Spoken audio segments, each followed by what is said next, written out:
ที่อยู่อาศัย40 ปีที่จากแผ่นดินแม่ไปแล้วแผ่นดินใดจะเป็นแดนสุดท้ายของเราตื่นตัน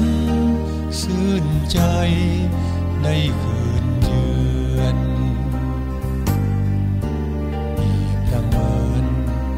ดังฟ้าดินสีนำใจเอาให้หวนคืนบ้านเกิด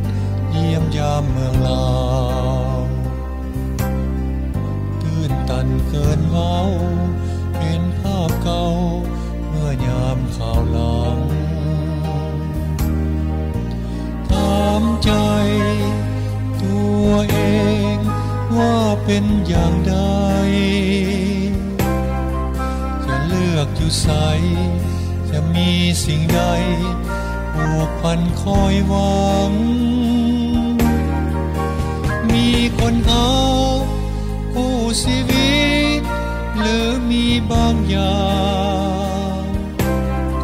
สั่งใจให้ยังเลือกทางชีวิตบั้นปลายยิ่งน้องฟ้าดินช่วยบันดาลสิ่งที่ฝันนั้นเป็นจริงสิ่งที่มั่นหมายแผ่นดินลาวหรือต่างแดนหรือแผ่นดินใดชีวิตสุดท้ายชีวิตบั้นปลายจะเลือกใส่กัน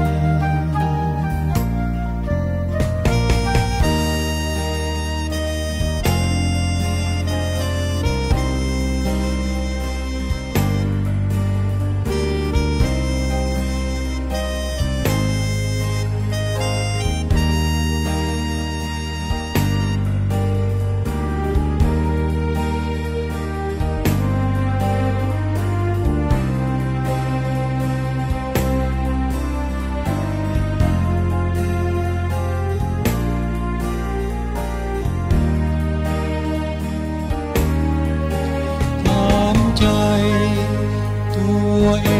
งว่าเป็นอย่างใดจะเลือกอยู่ไส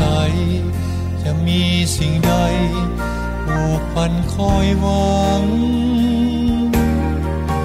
มีคนเอาผู้ชีวิตหรือมีบางอย่างสั่งใจให้ยังเลือกทางชีวิตบั้นปลายยิ่งน้องฟ้าดินช่วยบันดาลสิ่งที่ฝันนั้นเป็นจริงสิ่งที่มั่นหมายแผ่นดินลาวหรือต่างแดนหรือแผ่นดินใดชีวิตสุดท้ายชีวิตบั้นปลายจะเลือกใส่กัน